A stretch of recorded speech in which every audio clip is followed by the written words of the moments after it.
الحمد لله وكفى وسلام على عباده الذين اصطفى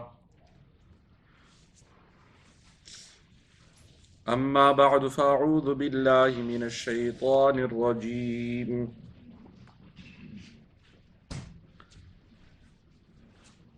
بسم الله الرحمن الرحيم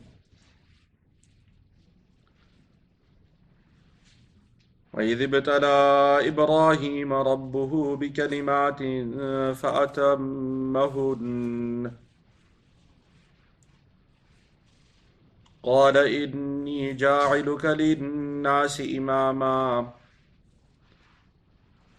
قال ومن ذريتي قال لا ينال عهد الظالمين صدق الله العظيم.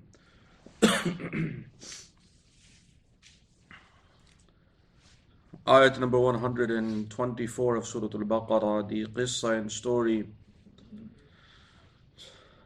of Sayyidina Ibrahim alayhi salam is mentioned. Allah subhanahu wa ta'ala tells us, وَإِذِ ابْتَلَى إِبْرَاهِيمَ رَبُّهُ بِكَلِمَاتٍ فَأَتَمَّهُنْ. And remember when Ibrahim alayhi salam, he was tested by his Rabb بِكَلِمَاتٍ, with some words meaning different tasks, various tests, very difficult tests throughout his life. فَأَتَمَّهُنْ. Sayyidina Ibrahim alayhi salam, he completed and passed those tests. قال إني جاعلك للناس إماما. Allah subhanahu wa ta'ala told Sayyidina Ibrahim alayhi salam that we are going to make you an imam for mankind. Sayyidina Ibrahim alayhi salam, he requested Allah subhanahu wa ta'ala, وَمِن ذُرِّيَّتِي, and also for my children, will you also give them this privilege to be the leaders of mankind. Allah subhanahu wa ta'ala made it very clear that لَا يَنَالُ عَهْدِ الظَّالِمِينَ, that this covenant and this privilege will not be extended to those who are zalimeen and oppressors. The qissa of Sayyidina Ibrahim alayhi salam, we completed the portion where he had a debate with the king of the time. The king in authority at that time was Namrud. And Sayyidina Ibrahim alayhi salam, he debated and argued with that king as well regarding true authority. That king Namrud, he forced the people to worship him, or he would make the people worship him and consider him an object of worship. He considered himself to be God or the Lord of the people. After Sayyidina Ibrahim alayhi salam, he was tested with facing the authority of the time, the oppressive leader of that time. Sayyidina Ibrahim alayhi salam, he gave da'wah to his qawm and to his people for a very, very long time. And then in adulthood, only two people actually believed in his message. One was his wife, Sarah radiyallahu anha, and the second was his nephew, Lut alayhi salam. Allah subhanahu wa ta'ala assigned Lut alayhi salam, made him a Nabi, and assigned him to Qawm Sadum. And Sayyidina Ibrahim alayhi salam, he was given ijazah and permission to migrate and do hijrah from Iraq. Allah subhanahu wa ta'ala gave him permission to migrate and do hijrah to the very pure land of Palestine. And when he made this hijrah, he traveled. During this time and in this travel, a few very important things happened. One was that during this travel, Allah subhanahu wa ta'ala told Sayyidina Ibrahim alayhi salam that his nephew Lut alayhi salam was to accompany him in this hijrah, but to some point. Meaning all the believers at that time, the mu'mineen and believers of that time, they were only allowed, only very few, they were all given permission to travel and do hijrah. To leave that land where the people were not ready to believe in Allah subhanahu wa ta'ala, and they were not ready to allow anyone to worship Allah subhanahu wa ta'ala openly. So the hukum of hijrah, the command of migration was given. So Sayyidina Ibrahim alayhi salam, he made hijrah with his wife Sarah radiyallahu anha, and also his nephew Lut alayhi salam. These were the only few believers. And in that journey, Lut alayhi salam, he was ordered to go to Qawm Sadum. There were two major cities in that country, Sadum and Ghamurah. So Lut alayhi salam was sent as a Nabi to that Qawm, known as Qawm Sadum. Present day Jordan and the borders with the countries around there. In that area, Lut alayhi salam was sent. Sayyidina Ibrahim alayhi salam, he was already given permission to travel to Philistine, particularly where Baytul Maqdis is. In his travel, in his journey, they were passing by one country, one area. And as travelers, they came to one town or one country. As they were passing through that country, the information reached the king that there are travelers that are passing through. That king, he was very, very wicked in his mind. Anytime travelers would pass by, if there was any female or women with those travelers, this king was very wicked. He used to take those women as slaves and used to make them work for him.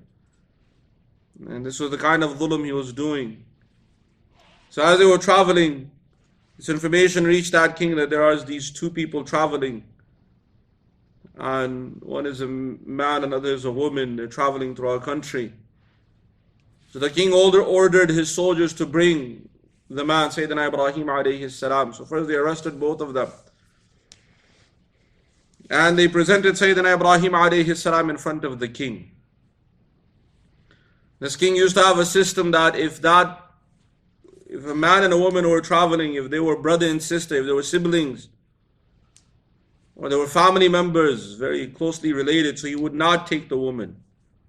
Because he used to feel that this man is now the caretaker of this woman, so he would leave them alone. But if he ever found out that they were spouses, so then he used to take the woman and enslave the woman and leave the man to go.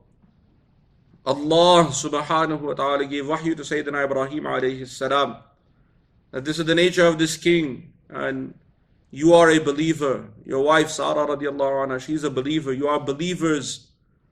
And because of having this iman, you can be considered in the sense of ukhuwa. As believers, we're all brothers and sisters. So the king asked Sayyidina Ibrahim alayhi salam, who's this woman with you? He said, she's my sister in iman. The king, he kind of looked at him and was kind of surprised, said, okay, fine. Where are you coming from? Where are you going? Asked him many questions. And then let him go. Sayyidina Ibrahim alayhi salam, when he went to Sarah radiallahu anha, he explained to her, he said, listen, wahi has come to me. This king, he's very wicked. But if he asks you who you are in relation to me, just say that I'm your brother. Because in iman, I'm your brother. It's because this king is very, very wicked. We don't want to cause any kind of fitna. There's no need to go through anything now. But they were given this permission. When the king brought Sarah radiallahu anha and he asked her, who is this man to you? She said, he's my brother. He's also my guide. So the king, he became a little bit surprised. So he told her that, unveil your face. She said, no. She was completely covered. This king tried to reach for the veil, and Allah subhanahu wa ta'ala made his hand stone. And he couldn't move his hand, extreme pain also. This king was surprised. He said, what have you done to me? She said, I didn't do anything to you. But Allah subhanahu wa ta'ala is a protector of the believers. And you have wicked intentions. So Allah subhanahu wa ta'ala is reprimanding you for your intention. So the king, he said, okay, fine, I repent. Just make dua to your Lord to release my hand. It's very painful. She said, okay, don't do it again. So she made dua, his hand was released. This man was so wicked, he tried again. Again, his hand was made to stone, even more pain. So she said, I told you, don't try again. You don't listen. He said, okay, I will not do it again. And this time I promise to also give you one of the slave women who is also causing me trouble. She claims to also be pure like you. So you can have her also. Just take her with you. So she made dua, Sara radiallahu anha, made dua. So Allah subhanahu wa ta'ala released the king's hand, and he also then released Hajira radiallahu anha. Take her with you. She's also causing me this kind of trouble. Doesn't let me, I can't even look at her. So Sara radiallahu anha came back to Sayyidina Ibrahim alayhi salam and also brought Hajira radiallahu anha. Sayyidina Ibrahim alayhi salam asked, what is this? What's going on? What happened? So she explained that this was the incident that happened. The king was very wicked. He tried to touch me, and Allah subhanahu wa ta'ala made his hand into stone. And again he tried a second time, and the second time I told him that you're not going to be released so easily. He also promised to give one of his slaves to us. So he gave Hajra radiallahu anha, and I give you permission also if you want. You can marry her. So Sayyidina Ibrahim alayhi salam, he was very old at this time. He was very old at this time, and he did not have any children with Sara radiallahu anha until that point. So Allah subhanahu wa ta'ala gave Sayyidina Ibrahim alayhi salam ijazah to marry Hajra radiallahu anha. And they migrated, they went to Philistine. During this time, Allah subhanahu wa ta'ala gave Sayyidina Ibrahim alayhi salam a son from Hajra radiallahu anha. That son was Ismail alayhi salam. When he was given this son and blessed with this son, this time he was also very old. He was 87 years old. That's what the narrations come. He was 87. The number is not mentioned, but it is mentioned that when Sayyidina Ishaq alayhi salam was born, Sayyidina Ishaq alayhi salam, when he was born, at that time Sayyidina Ibrahim alayhi salam, he was 99. He was 99. And his other son Ismail alayhi salam was 12 or 13 years older than Ishaq alayhi salam. So if you do the math, Sayyidina Ibrahim alayhi salam was around 87. So Allah subhanahu wa ta'ala gave him a son at this old age, and you can imagine the kind of joy he had, first son after such a long time. But Allah subhanahu wa ta'ala then ordered him that yes, you have a son and you have a family. I have another hukum for you, another command for you. Take your family and go. Start traveling. Sayyidina Ibrahim alayhi salam, he took his wife Hajra radiallahu anha, and he took his infant son Ismail alayhi salam, and he started his journey. After a very long time, many days. Some narrations mention 1 month journey, some narrations mention 40 days. They got to an open desert. That open desert, Allah subhanahu wa ta'ala ordered Sayyidina Ibrahim alayhi salam that now leave your family here. There was a mark there that was left from the time of Sayyidina Nuh alayhi salam, that where the Kaaba Baytullah was supposed to be. And Sayyidina Ibrahim alayhi salam, he knew that this was the house of Allah subhanahu wa ta'ala, that this was a masjid, the very first masjid ever made for mankind. And at this time Allah subhanahu wa ta'ala told Sayyidina Ibrahim alayhi salam, leave a few provisions and leave. Sayyidina Ibrahim alayhi salam, he left some dates, he left some water, and he got up and he started walking away. So Hajra radiallahu anha, she stood up and said, oh Ibrahim, where are you going? And with the pain, he could not turn around to tell her that Allah subhanahu wa ta'ala has ordered me to leave you here. It's not easy, leaving behind family, especially infant child. Sayyidina Ibrahim alayhi salam, he stopped with his head down, he couldn't even turn around to face her. So she said, oh Ibrahim, you're not a cruel man. I have never seen you ever harm anyone in any way. You have no cruelty in you. You're not a dhalim. What is this? What are you doing? Sayyidina Ibrahim alayhi salam, from the pain of what he was feeling, he couldn't say anything. So then Hajra radiallahu anha, she got the message. She said, is this a hukum of Allah? Is Allah subhanahu wa ta'ala commanding you to leave us here like this? Sayyidina Ibrahim alayhi salam with ishara, He motioned yes, that this is a hukum of Allah. And she said, okay, don't worry. If this is a hukum of Allah subhanahu wa ta'ala, then you should know that Allah subhanahu wa ta'ala, He will not abandon us. This was the iman that they had. He said, don't worry, there's no one here, but don't worry. Allah subhanahu wa ta'ala, He will never ruin us. He has a great plan. You can go. And take this comfort when you're leaving, that we have Allah. Allah subhanahu wa ta'ala is with us. What iman she had.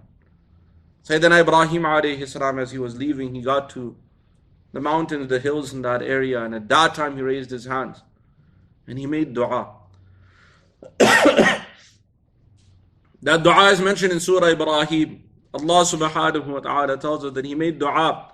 Rabbi inni askantu min dhurriyati biwadin ghayri dhi zar'a inda baytika al-muharram. Can you imagine how much pain he must have had in that dua? He said, Rabbi, O Allah, you've commanded me. Inni askantu min dhurriyati. I'm making my offspring, I'm leaving them behind, making them live in a place. Biwadin ghayri dhi zar'a. They're in a valley, there's no vegetation, open desert. There's nothing. Inda baytika al-muharram. Oh Allah, I'm leaving them beside your baytika al-muharram, your very sacred house. Kaaba baytullah.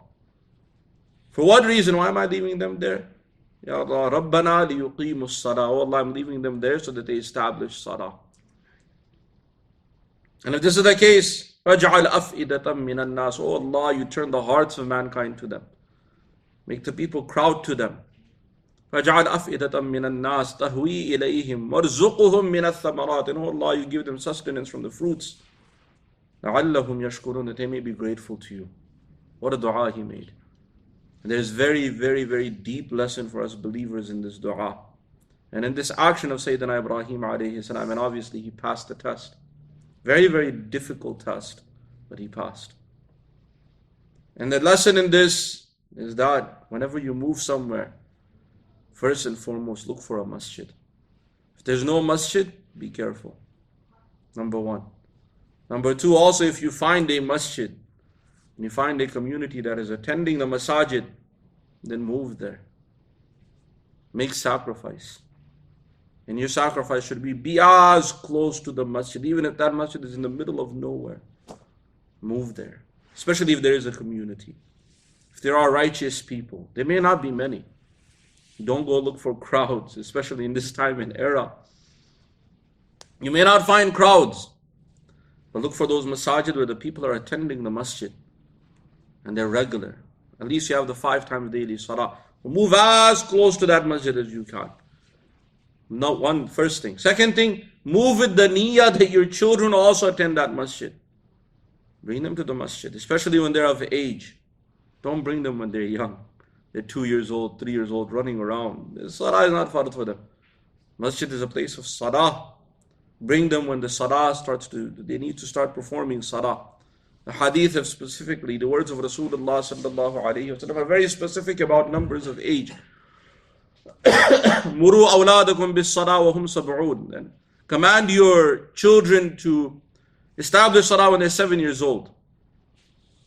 Wadribuhum, and even beat them if they do not pray when they are 10. This is a hadith of Rasulullah sallallahu alayhi wa sallam. Command your children to pray salah when they are 7 years old. Yes, salah is not fard on them yet. They need to start getting in this habit. 5 times daily salah. When they become 10 years old, they even beat them if they do not pray their salah. Be strict with them. Because when they become baligh, they reach the age of maturity, and salah becomes fard, so they're already in the habit of doing it. Missing salah when you are in baligh, when you are at the age of maturity, missing salah at that time is a major sin. And it's not easy to start at that time. You have to start before that time. So that is why move close to the masjid. Bring them for every salah, as many salah as you can come to. And they are 7, 8, 9. Start bringing them to the masjid 5 times a day. If you're not coming to the masjid 5 times a day, so then because of them, at least you should start also. Try every salah. Bring them as many salah as you can. And make with this niyyah that we move close to this masjid. They may establish salah. Get them in this habit of establishing salah. So Sayyidina Ibrahim alayhi salam, he said, oh Allah, I have left them in this barren land. There's nothing there. The only reason I've left them there, عِنْدَ بَيْتِكَ الْمُحْرَمِ, first beside your masjid. Sayyidina Ibrahim alayhi salam was ordered to leave them there. Another deep wisdom here is that if your children are attached to the masajid and they're involved in the masajid, even if you're not there, the environment will give them guidance and hidayah. Even you're not there. The very deep wisdom. That is why look for those environments, look for those masajid. Take your children there. Let them be involved in them. Even you're not there, they'll find Allah subhanahu wa ta'ala will give them guidance. Next thing, establish salah. And don't be worried. Don't say, oh, what will happen to their future? So then Ibrahim alayhi salam in his dua has already made dua. This dua applies to every masjid. Applies to everyone who's moving close to masajid. What was his dua? فَجْعَلْ أَفْئِدَةً مِّنَ النَّاسِ. Oh Allah, you turn the hearts of mankind to them. You find the people who attend the masajid, they'll tell you stories that things happen around us, very miraculous. Go ask those people who pray 5 times a day in the masjid. Strange, ajaib happen around them. How Allah subhanahu wa ta'ala turned the hearts of the people to them. Many difficult things Allah subhanahu wa ta'ala makes easy for those who are praying 5 times a day. We should become at least, we should try to make an effort. Pray 5 times a day in the masjid. You'll see how the help of Allah subhanahu wa ta'ala will be with you.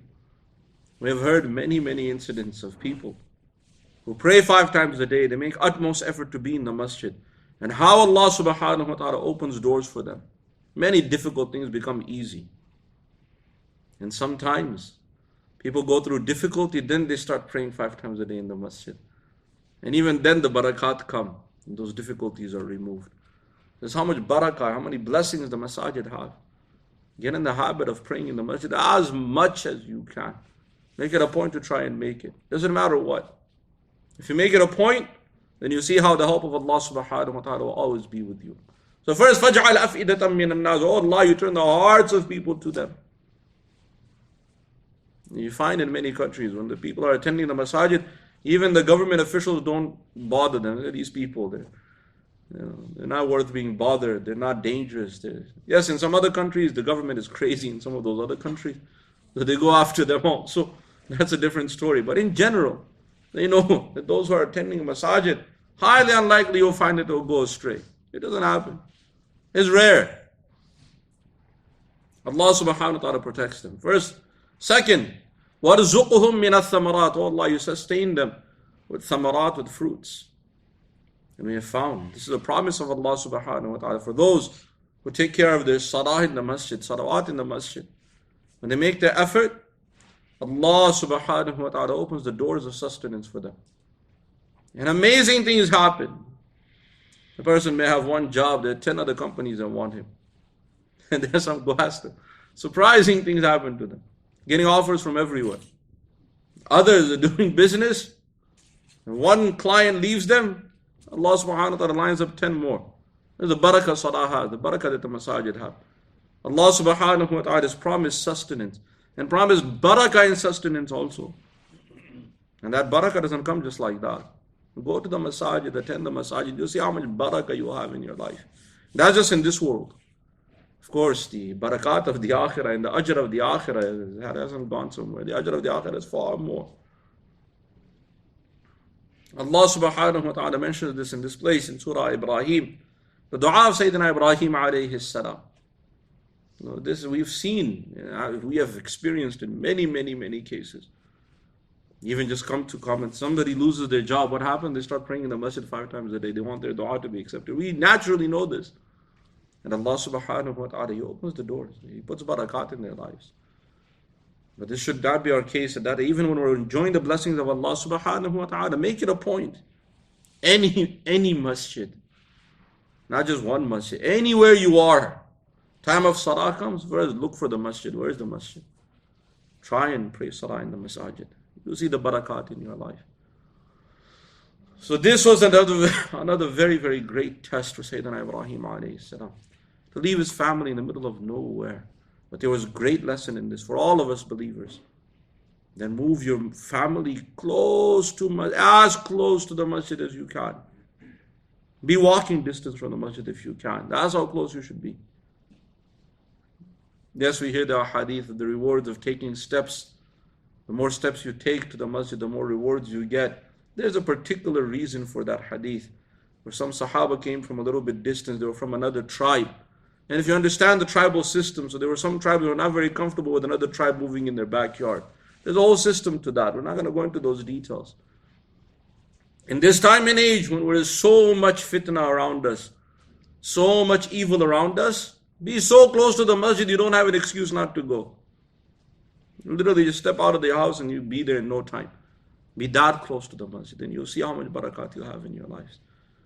So this is the wisdom behind this amal of Sayyidina Ibrahim alayhi salam, and why he was put in this type of situation. Great lesson for all of us. May Allah subhanahu wa ta'ala give us understanding and give all of us the tawfiq to practice His deen. وَمَا عَلَيْنَا إِلَّا الْبَلَاغُ. Alhamdulillahi Rabbil Alameen. وَالصَّلَاةُ وَالسَّلَامُ عَلَى سَيِّدِ الْمُرْسَلِينَ وَعَلَى آلِهِ وَأَصْحَابِهِ أَجْمَعِينَ. ربنا تقبل منا إنك أنت السميع العليم وتب علينا إنك أنت التواب الرحيم. اللهم نور قلوبنا بالقرآن وزين أخلاقنا بالقرآن ونجنا من النار بالقرآن وادخلنا في الجنة بالقرآن. اللهم اجعل القرآن لنا في الدنيا قرينا وفي القبر مونسا وعلى الصراط نورا وفي الجنة رفيقا ومن النار سترا وحجابا. ربنا آتنا في الدنيا حسنة وفي الآخرة حسنة وقنا عذاب النار. سبحان ربك رب العزة عما يصفون وسلام على المرسلين والحمد لله رب العالمين.